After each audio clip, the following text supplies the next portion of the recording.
Welcome to The Just Life, where we expose problems of injustice, we engage with people that are making a difference, and we explore ways that we can all live more justly in everyday life. I'm Benjamin Watson, and I'm joined by Angela Stanton King. She's an author, a criminal justice reform advocate who founded Auntie Angie's House, which is a maternity home supporting pregnant women impacted by incarceration. A survivor of prison birth and recipient of the presidential pardon, she champions life, redemption, and second chances. She's an HHS ambassador for women's health and a maternity health expert, and she's an advisor to RFK. Girl, when do you sleep? Welcome, Angela Stanton King. Thank you so much, Benjamin, for having me on the show. Thank you for making time. I feel like you are everywhere doing all the things, mostly for other people, which is why I wanted to talk to you because, we've known each other for a little bit, but I look at your life and I say, this is a person who is living the just life and navigating a lot of different spheres, political, social, and just advocating for people that not only need a second chance, but I think deserve one. Right. And babies. Of course. Yeah. So let's talk about the babies because Okay. the on-ramp to you was the babies. Right. Auntie Angie's House is something that's growing. Yes, it is. Started in the state of Georgia. Mm-hmm. It's expanding. I recently was at a gala with you, and I was surprised. Honestly, I walked in, and I don't know what I was expecting. I was expecting like one side of the aisle to kind of come out and support this issue. But what I noticed when I came to the event was that you have garnered a lot of respect, I think, because of your willingness to do the work on both sides of the aisle. There were people young and old. There were people who were Democrat, Republican. There were people who were hard MAGA Republican, and people who didn't want anything to do with that. I think that speaks to the fact that the issue of saving children, but also supporting mothers, is important to a lot of people. Yeah, and it should never be political. We should always be people over party. And I've always said that at the end of the day, when we get through arguing, there's really nobody that I've ever met that doesn't want to help women and children in need. Exactly. So tell me about your story. You shared it. You shared it publicly before. I have written a book about it. Yes. But tell me your story. Tell us your story because your story is really, a lot of times people have a personal on-ramp to the work that they do. And Right. sometimes people are on the outskirts and they just say, hey, this is an issue that's important, so I want to jump in there. But for you, this issue is personal, both from a prison reform side of it as well as the preborn child. That's true because I just want to be clear. Like, I never chose politics, right? Mm. Politics chose me. And so I'll leave that there and we'll jump into my story. So I think that, they all ask us that question when we're little kids. What do you want to be when you grow up? Mm-hmm. Right? Nobody I know raises their hand and say, I want to be a felon. I want to go to prison. So that means that there are things that happen along the way, right? There's this thing called a path to prison. So there are certain things that can put you on a path to prison. And I think my path to prison was the sexual abuse that I had endured at the age of 5 years old by a family member. And what was so unfortunate about it was back then, I guess, we were so stuck on kinship and sweeping things up under the rug and not exposing the family. So I was someone that was told, to forget about it, never speak about it again. And I think that it made me a warrior where I would just never shut up. Like, I was just sassy at the mouth. I wasn't going to let anybody else silence me. I wasn't going to be anybody else's victim. Mm-hmm. But in addition to making me a warrior, it also caused a lot of problems because I think children, a lot of times they cry out and they react or they act out in ways that are emotional or ways that you would label as being bad or being disruptive, but they don't necessarily know how to convey the things that are bothering them. Mm-hmm. And so I know that's what put me on my path to prison. So if we fast forward, because I am a national best-selling author, I did write my story, Lies of a Real Housewife, and it made #1 on Amazon 3 times. It tells the whole story in great detail. But if we fast forward, I was pregnant with my 5th child in a Georgia State prison, and everyone was trying to convince me to abort her. I mean, the prison guards, the father, just everybody, because the situation was just so dark and gloomy. Mm-hmm. And I refused to abort her. And so I ended up carrying her while I was incarcerated. This is for a nonviolent crime. And I ended up giving birth to her chained to a bed with the sheriff watching. Now, for me, it's almost felt like death. Like this was the worst thing that could ever happen to a person, especially somebody like me who had, I guess, endured sexual abuse as a young child. Because in a lot of ways, it felt like I was being abused again. Because there's this man in here that I don't know. The doctors have asked him to leave out of the room. They're like, where's she going? She's delivering a baby. She can't get up and run. And she's chained to a bed. Was that common practice at that point?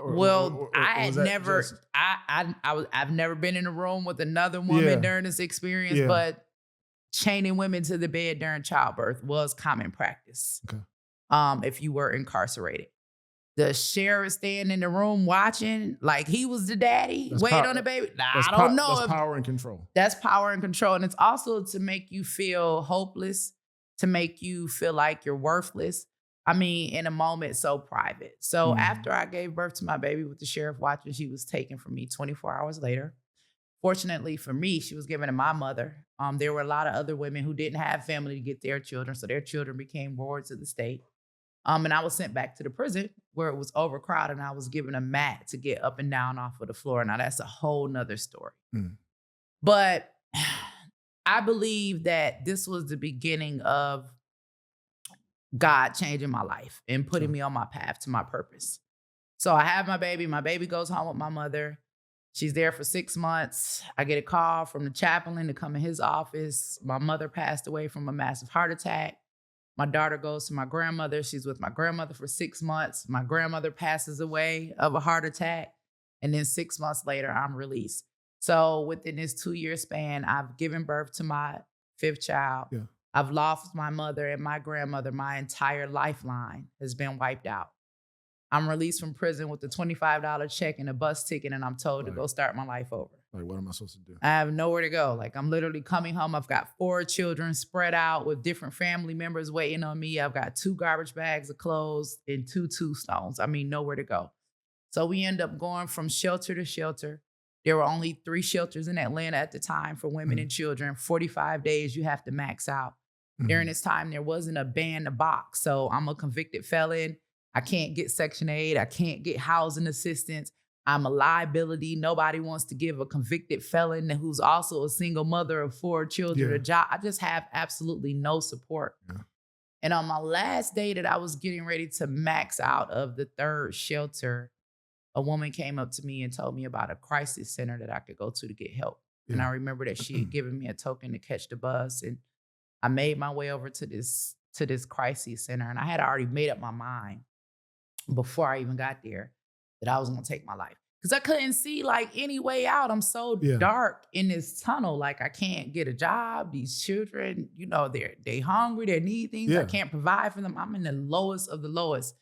And I remember going in there and speaking to this lady who was sitting behind the desk. And I'm like, look, if you don't help me today, I'm going to die. Like I was just being honest with her. Like I'm going to die. And so it just so happened that the lady sitting behind the desk that day was Alveda King, the niece of Martin Luther King Jr. And not only did she help me, but she gave me a job and she helped me and my children get an apartment and she helped us get on our feet. So for 20 years, I had worked very closely with Alveda and the King family in regards to creating and establishing nonprofit organizations. And one of our main focus was community restoration, of course, in Atlanta, Georgia, the King Center. That's what the entire focus was.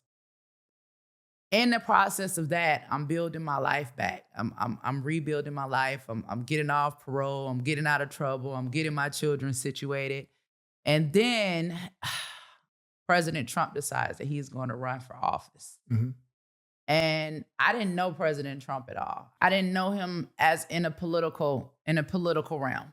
And so Alveda, the King family, they had already had a relationship with the Trump family. And one of Trump's initiatives was criminal justice reform. Yeah, I remember that. And I think this was during a time that he was asking for people that had stories or wanted to, you know, push change to come in and sit down and talk to him. And I think Meek Mill and Jay-Z and everybody was dissing him. They was like, no, we're not going. And then I get a call from Alveda and she's like, will you go in and tell Trump your story? And I'm like, hell no, I ain't going in and telling Trump my story, right? I'm like, all I know is everything we seeing in the media. Like, I'm thinking this is the leader of the KKK. Yeah. You ain't gonna have me on tape. And you ain't gonna have me on tape. But then one of the other things that kind of moved me was we were having all of these social justice movements about families separated at the border. Mm-hmm. And because our community was so fixated on family separation at the border, I'm like, these people up here advocating for all of these families separated at the border. They done forgot about our families separated in the border. Mm-hmm. Like, do you realize that if you are arrested, let's just say on driving on a suspended license and you got your kid in the car and you go to jail, like your kid is not going to jail with you. Like, they're going to separate you from your kid. And it just started to do something to me because I put myself back inside of the cage. And I remember when they took my baby out of my arms, and I'm an American-born citizen. And if you ask me, I'll say my crime was a crime of survival. I'm a young girl born into a situation of poverty, sexual abuse, very promiscuous, refused to have abortion, still wanted to keep my children. Mm-hmm. It was like every man for himself. We jumped off the porch, at a young age. You just get it how you live. It wasn't very many opportunities. So you could say my crime was a crime of survival. You could say some of the women that I was incarcerated with who had written bad checks just to put food on the table, right? You could say that those were crimes of survival. So immediately you had a sense of empathy because you had been there and you saw this larger picture. You saw the narrative. Look, children at the border are important, yes. But I think what I'm hearing you saying is that so often the larger narratives shadow the things that are happening right here. And for you, this was personal. This was personal.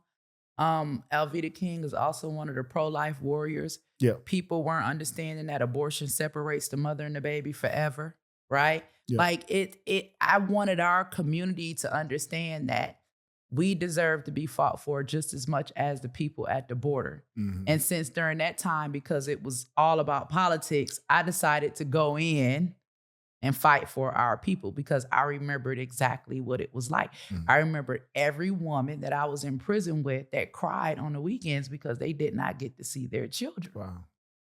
And so I go in and I tell Trump my story.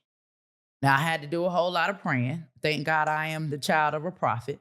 But I had to do a whole lot of praying, and I go in and I tell Trump my story, and I'm actually amazed at his reaction because I never thought in a million years that I would see a tear well up in this man's eye. Mm-hmm. Not only that, I never thought in a million years that he would change the law and make it illegal for them to chain women to the bed because of my story, right? And then go on to give me a full and unconditional pardon. So here you have it. At the time, it had been an 18-year time span. So here you had it 18 years prior.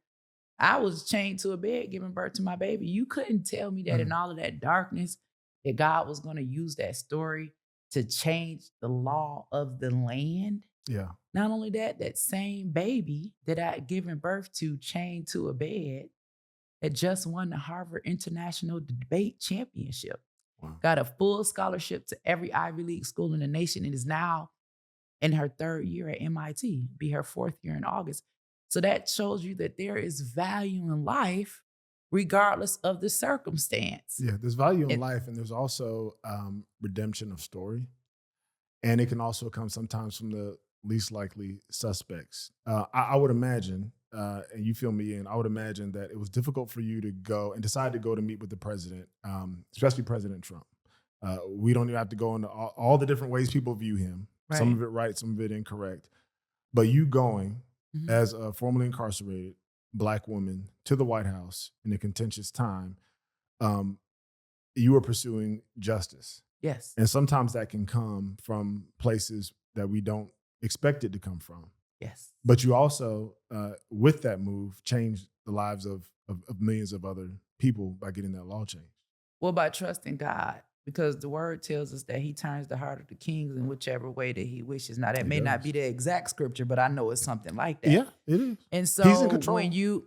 He's in control. And my story just reminded me so much of the story of Joseph, because I was kind of like framed and set up and thrown in prison by my brothers and ended up finding favor with the king, right? And God says, not only am I going to give you, the family, He says, but I'm going to give you the name because I had also got married. Yep. Divorced now, but that'll come later. We could talk about that. We can talk about that in right. But we get in and we pass criminal justice reform. First Step Act. First Step Act. I immediately, I already had an organization, American King Foundation, where we were working on reducing recidivism. Mm-hmm.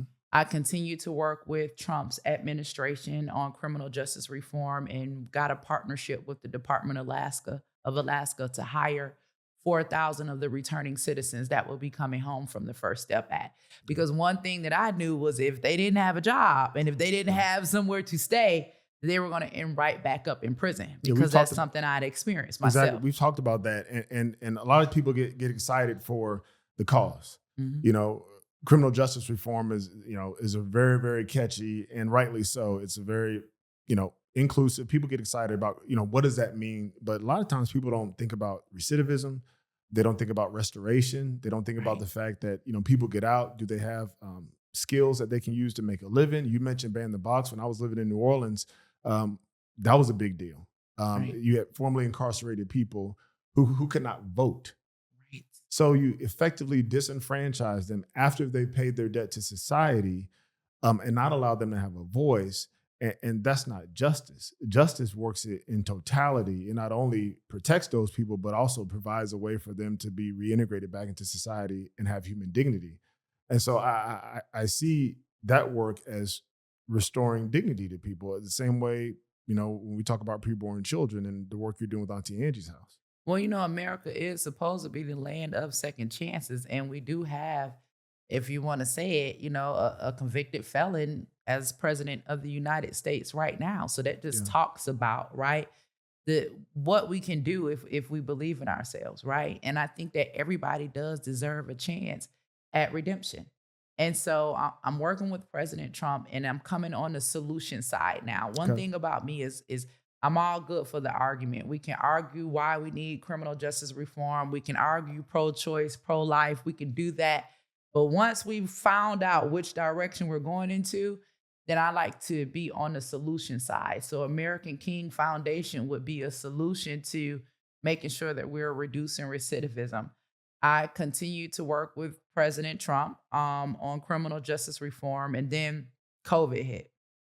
Now, when COVID hit, my lights started going off because there was a lot of weird stuff going on. I'm like, what in the world? This is weird. Like, I don't think any of us our age had ever experienced anything like that before. And I'm watching how, COVID, I guess it originated, they said, in China, and it went all the way around the world, and then it got to America. And when it got to America, all of a sudden, it disproportionately impacted the Black community. Why do you think that was? That's why I got involved in this fight. I want to know why everything disproportionately impacts the Black community. It doesn't matter if it's COVID, if it's AIDS, if it's mass incarceration, if it's abortion, if it's syphilis. It doesn't matter what it is. Heart disease. What else is it? Diabetes, cancer. Everything, for some reason, disproportionately impacts the Black community. America catches a cold, Black America catches the flu. Well, and then I'm like, I'm walking up under Elvita, right, while I'm doing all of these other things, and I'm getting educated. I'm getting educated on Planned Parenthood, right? I'm getting educated on the Black genocide, right? So I'm also understanding that if there is a depopulation agenda, that Black people are the first to go. And they're going to get rid of us in any way that they can, okay? And so I'm working with Trump, and then COVID hits, and then here comes Kennedy. Right? So I'm working with RFK and America's Frontline Doctors. American King Foundation gets a call one day from Dr. Simone Gold, and she's like, hey, Angela, we've got some really vital, important information that we need to get to your community about the dangers of COVID, how they can avoid it, how they can protect themselves. Meaning Black folks? Yes. Your community? My community, yes. All of the airwaves had been canceled. They were canceling these doctors. Nobody was letting any type of information get out. You remember that time. And so she said, I want you to take me and these doctors into your community. We're going to fund you and set us up so that we can give them this information that they need to have. Okay. Now, this is the first time in my life a white person, not just a white person, but a white Jew, Mhm. contacts me and says, I want to fund your organization to teach your community. Okay. So instantly, right? I'm walking with these people and they're showing me who they are. You know, I'm hearing what some people are saying, but then I hear what people say and I watch what people do. Mhm. And so we end up doing a 5-city tour. And this is when I not only met Dr. Simone Gold, but I met Dr. Robert Malone, Dr. Peter McCullough, and I meet RFK. And then we are on this mandate just across the nation for defeat the mandates for medical freedom. Because this is the time they're forcing people to get vaccines. Mhm. People are saying, wait a minute, I don't want to take the vaccine. You guys just created it. You hadn't experimented long enough. We remember people were getting kicked out of school. So what did she say about my initial question? Why did COVID impact Black America, so disproportionately? Did she have Well, any? they say it's our environment. They say it's Okay. the low poverty areas that we live in. And of course, everything goes to that. It goes back to the grocery store. It goes back to the low medical care. It goes back to the low air quality. Everything goes back to our environment, the low income areas that we live in. And they're saying that's the reason. And I'm also asking RFK, because now I've gotten with him, and RFK, his entire life has fought against medical apartheid. He's an environmentalist. He's a lawyer. Medical apartheid. Right. That's something I've studied a bit of. You mentioned syphilis, and we can think of so many different instances where medicine has been used, has been weaponized, specifically against Black Americans. And many people don't realize this, but we can go no further than the Tuskegee experiment, where Black men were given syphilis. They weren't treated.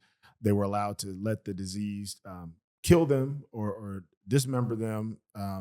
And people were observing that instead of interfering and providing solutions for that and helping these people. So there is already a not necessarily a fear, but a wariness when it comes to medicine for many Black people. I think my question is, how does that play into the maternal mortality rate in Black America? I remember we were living in New Orleans and my wife was going to give birth at Toro Hospital, and a USA Today article came out talking about that hospital and the maternal mortality rate in those areas. To me, that is an issue not just of justice at the moment, but you mentioned all of the contributing factors that play into that. What has been, because you talk about maternal health as well. Again, medical apartheid. Like it plays right into it. Like I use my common sense and then I hear what they're saying, right? My common sense tells me that my grandmother gave birth to 10 children, okay? In a shed, not in the hospital, all right? All of those children are healthy. All of those children live.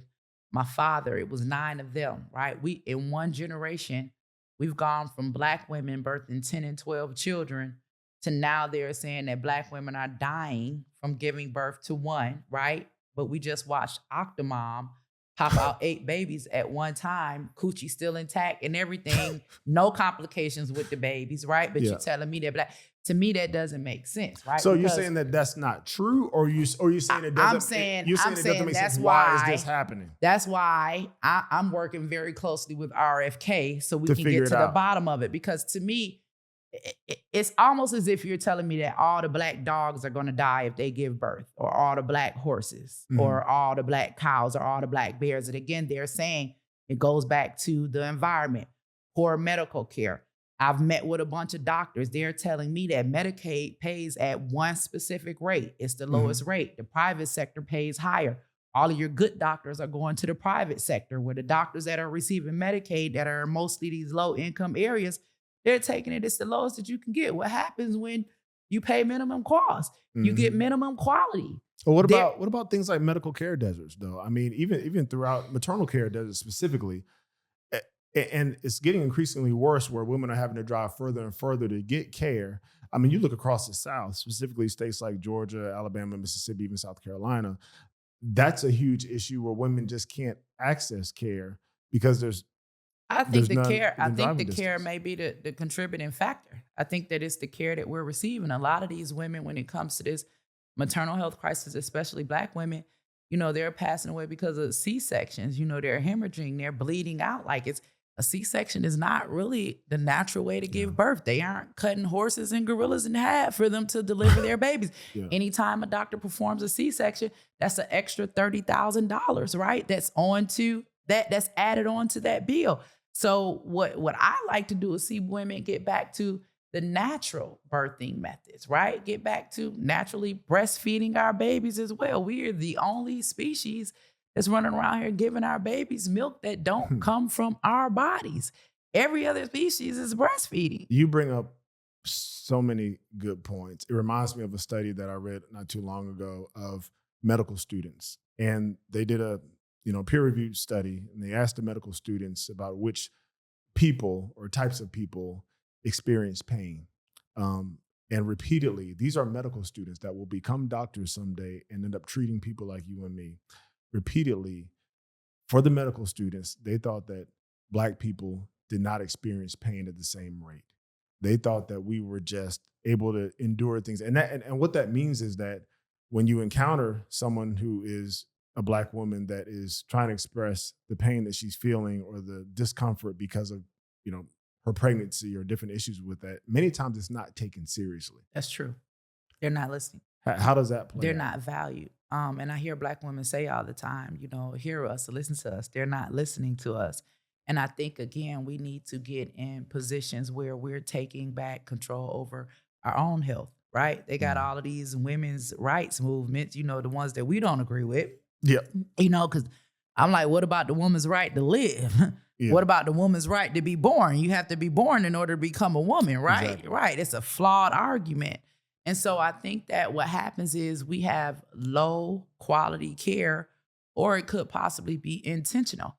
Because what we're also seeing now is we're seeing an agenda being pushed where they're saying, because there's a Black maternal health crisis, that women need access to abortion. Yeah. So the mother is going to die having the baby, right? And then you're going to kill the baby during the abortion process. So once you kill the mother and once you kill the baby, and then once you transition the little Black boy before he become a Black man, because we could take Kimora Lee Simmons, for example.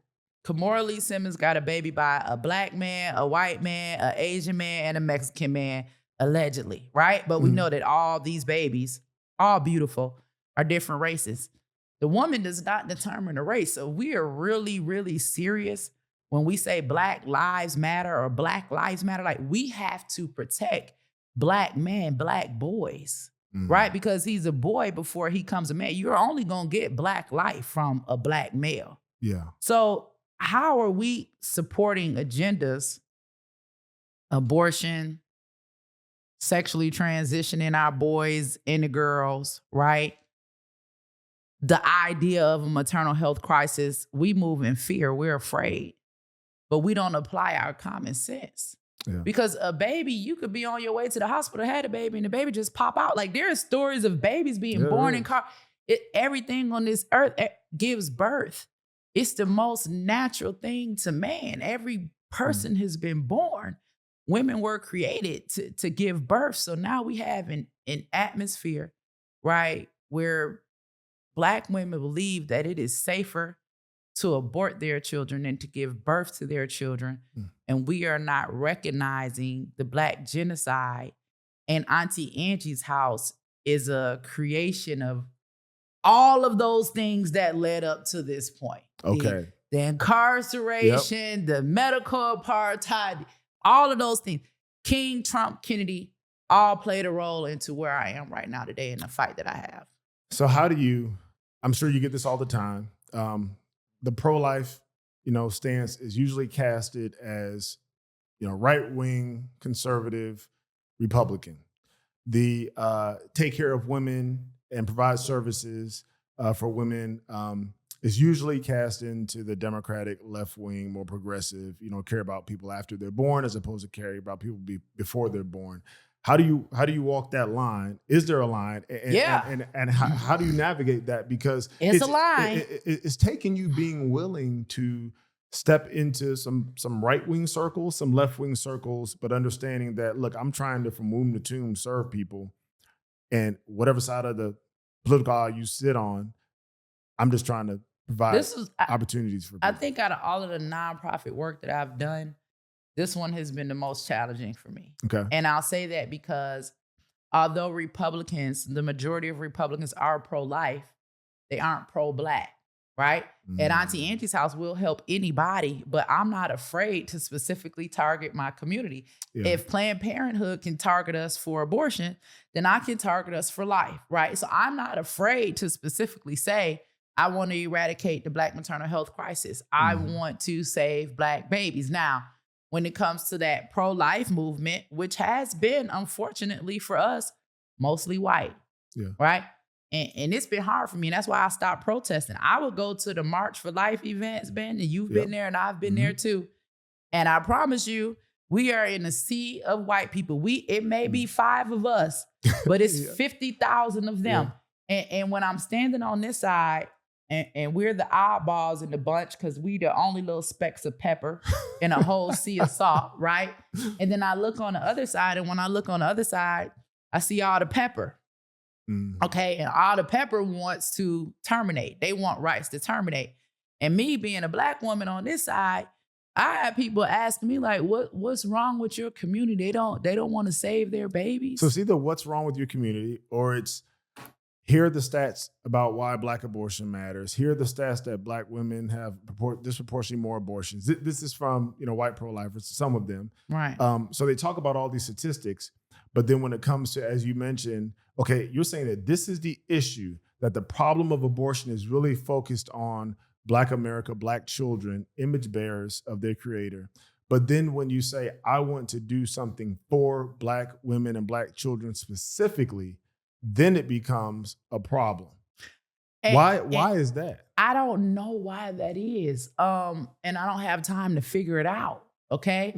But those that have been with me and that are standing with me, like some of those that you saw at that gala, those are the ones that I'm going to continue to do this work with, because I'm going to flip it over for you, right? Because although I may have a conservative background, right? Although independent now, I come from strictly Democrat. My community, my family, everything is Democrat. So I'm over here and the work that I'm doing is for this community. But these people don't want to help either, because they say I'm anti-women or I'm taking away a woman's right. I want to save, y'all just went on this whole rampage, burned down the whole country saying Black Lives Matter. If Black Lives Matter, then Black life starts in the womb. And that's another thing for me. Like, you can't. Is there room for both? Is there room for, and not to, do we have to discredit Black Lives Matter or to use that slogan as a juxtaposition against preborn children? Or can we say, yes, yes, yes, Black Lives Matter. Yes, go march. Yes, talk about systemic injustice, but also this matters as well, instead of pitting them against each other? I think that it's the same thing, because Black life is Black life. Like, if Black lives matter, then it matters from the womb all the way to the tomb. We don't separate the fight. If Black lives matter, it matters from how did you get here? You know what I'm saying? Like, let's stand on that. And so that's one of the reasons why I got so amped about this movement. And I'm like, y'all saying, look, okay, this is what we doing. Then this is what we doing. And this is what I'm bringing to the fight. So while you all are over there, I'm over here, right? Same fight. We still trying to get to the same place, right? Same fight. We all on the same team. But a perfect team, you play football. Everybody can't be the wide receiver. We on the same team, but you need the wide receiver. You need your quarterback. You need your deep, But there's also an appreciation. Team. You're right. I love that analogy. And we're all on the same team. But on those teams, there was always an appreciation for what everybody else did. And what happens too often, like, we're on the same team saying that life matters. My role might be to advocate for pregnant women. Your role might be to advocate for prison reform and for just sentencing and to take out bias when it comes to policing. That might be your role. Your role might be protecting the preborn child. I want to enact laws and policy to protect preborn children. But I have a respect for all of them because we are on the same team. Now it seems that if you're advocating for good wages, for higher income, for housing equality, for those sorts of things, you have to be against preborn children's lives being taken care of. And that shouldn't be. And what I see from you is you're trying to do all that. Would you say that that is a more just way to live? It's definitely a more just way to live, because we're putting people over party. Like, one of the things that I learned working with RFK and being a senior advisor to him over his campaign, Mhm. because I was the only pro-lifer there. And his campaign was comprised of you've got Democrats, you got Republicans, you got libertarians. Like, we were all thrown in there together. We really Wow. represented the unity party. And so we were able to be solution-based. And that's where we need to be. It always needs to be people over party. So I've gotten more friction, right, Mhm. for the work that I do from our community, okay? Mhm. And I think it's because they didn't really fully understand. So the gift that God has given me is to be that bridge, right? Because they hear what they're saying, but then they see their sister and they see the work that I do. Mhm. Because they say all the time, y'all don't want us, you against abortion, y'all want us to have these babies, but y'all don't never help us after we have the baby. Yeah. Well, I do. Right? So you can't bring that argument to me. So it kind of changes the Mm. direction that we go in. And I think that one of the biggest things for me is me trying to convince not only our community, but also their community that there is value in Black life, right? Because if we're on this side, back to my point, saying that Black lives matter, Yeah. then we can't be first in line at the abortion clinic to terminate the Black lives that we create. Do you think people, whether they are Black, white, indifferent, do you think America values Black life? No, we don't even value Black life. I'm saying sitting up here we're trying all in America. When I say America, I don't necessarily mean Black America, white America. I'm just saying America. What have we learned about Black life? We learned that Black people were worthless slaves, that they were beat, that they weren't even considered to be human. That's what we've been taught every Black History Month. That's what I was taught when I came up to Yeah. school. Yeah, you might have told me about somebody nice like Martin Luther King, but I know he got his ass beat and they murdered him. Yeah. Because you might have taught me about Malcolm X, but they murdered him too. Like, all of our heroes were murdered. Like, it's always been injustice. This is what we have taught, right? Our children. Also, we have taught our young women that there's freedom and liberation in having a choice to terminate Black life. So we got a lot of work to do. Do you think that's reactionary I to think the that reality? I think it's not to condone it, because we all have responsibility. We've got personal agency, but there's also this idea that, at least when I think about it, all the things you said are true about how America views Black life. And it seems that sometimes when it's viewed that way, people turn into protection mode. Mhm. Do you think there's a piece of that? I know it is, because in our community, adoption has never been popular. Abortion always have, right?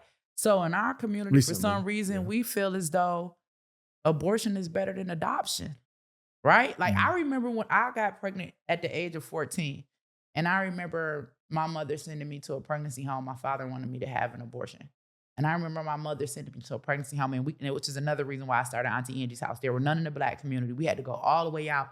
And all of the girls there were told to, like, keep their babies and put their babies up for adoption. But I don't remember those conversations, right, being held within the Black community. And right now, it's like such a movement for abortion or having a choice. And the argument that they're using is that, what if this child is abused? The adoption system is horrible. DFACS is horrible. It's better to have an abortion. We're actually using death as the better out for our children. And I don't think that that's right. Wow. Tell me a little bit more about, like, more granular about the work of Auntie Angie's house. Like, what exactly, and can you give an example of a woman and, her situation and how? Yeah, we Kalina Mott, she actually is one of our guardians of life. We got her when she was 19 years old. She was 9 months pregnant. Her mother had died the year prior. We got a call from a hospital. She had been shot in the back while she was 9 months pregnant. Wow. And didn't have anywhere to go. Her and the baby were homeless, shot by the baby's father. Wow. We got her and the baby directly from the hospital. We kept them. We nurtured them back to health. We got them on track. We got her in training, and she's on her way to be a police officer now. Her and the baby had their own place. And this is less than a year ago.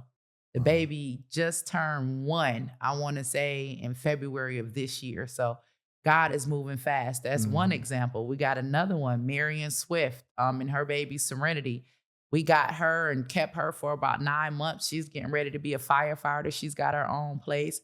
Hershey, Manifield, a lot of our mothers were there at the gala because for me, it's important for people to see that this works. Yeah. And it is a solution, right? And sometimes all a mother needs is a little bit of help. Like I haven't had one situation where a mother has come in and been totally dependent and is still dependent and did not get right.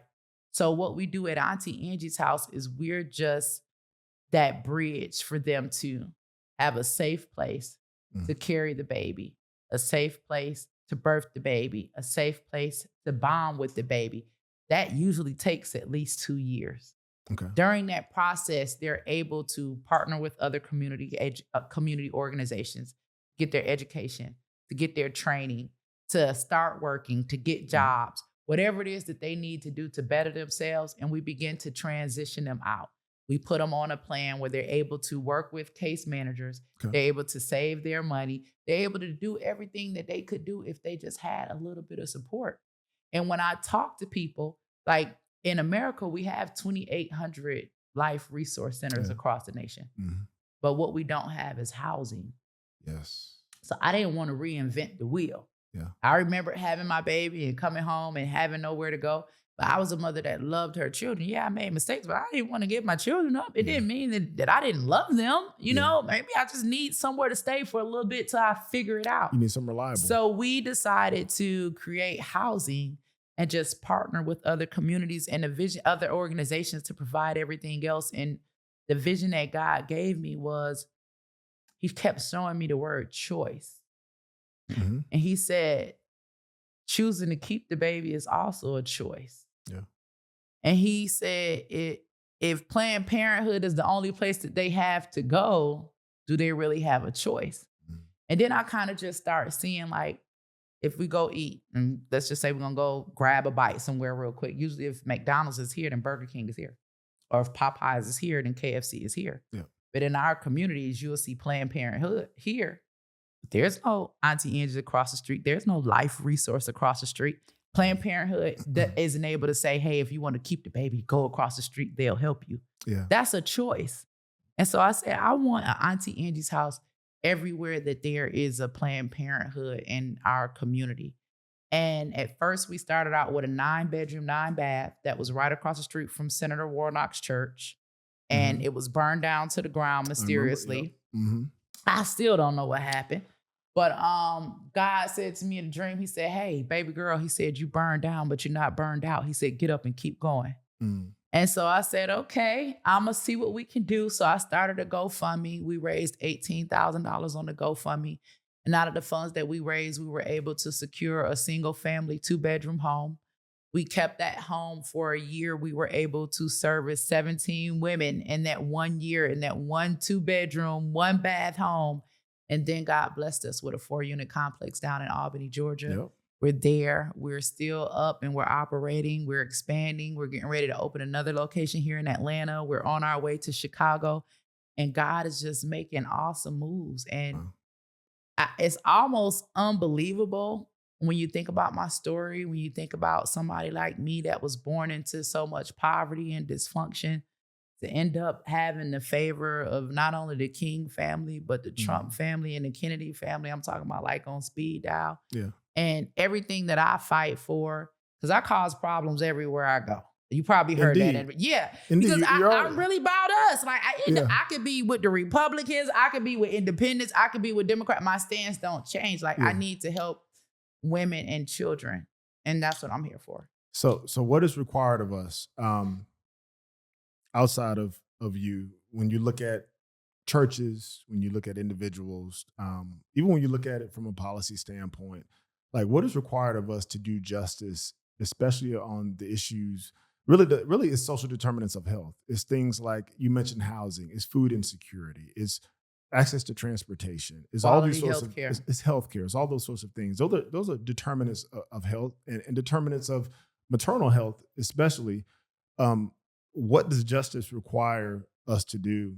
Get up off our ass and make something happen. Like, I'm so tired of these excuses. Like, look at what I've done with my life, right? Like, and there are enough of us that have made it. We got enough rappers. We got enough entertainers. We got enough athletes. We got enough directors. We got enough lawyers. We got enough authors. We got money, right? Like, stop the bullshit. Everybody that comes on a microphone speaking from their mansion in the hill telling us that we're suppressed and, oh, go vote for the people that show up to twerk at Kamala Harris campaign and get paid $2 million of grandma's them donations because they done donate. Like, we have money. Make a difference. Stop. And I never chose politics, right? Yeah. Politics chose me. I've always been about my community, but once I got thrown into politics, I learned how to make politics, my political connects, work for what I'm trying to do in my community, right? But we got enough power to do what we need to do for us without them. I'm one person. If I can start at Auntie Angie's house to help save Black women and Black babies, somebody else can too. King Randall is one person. If that boy at 21 can start a school to save little Black boys from juvenile, we need to get up off of our behind and take our power back. Right? I'm tired of arguing. I can't argue all day in politics no more. Yeah. I can't. You either with me or you against me or you ain't. So that's what's required of us. I love that. What would you say to folks who aren't Black? Do they have a role in doing justice in this work? Of course they do, if they want, right? Because I don't beg anybody to take part in this movement. Like, we got all of this stuff going on in the news right now because people mad because Trump bought some white South Africans over or whatever, right? Like, the dude is white. Like, what do you expect? Like, if I can fight for my people, you know what I'm saying? Like, listen, and if I have a lot of white friends that support me because they know the truth. They know about the Black genocide. They know why Planned Parenthood was created. They know that it's racist.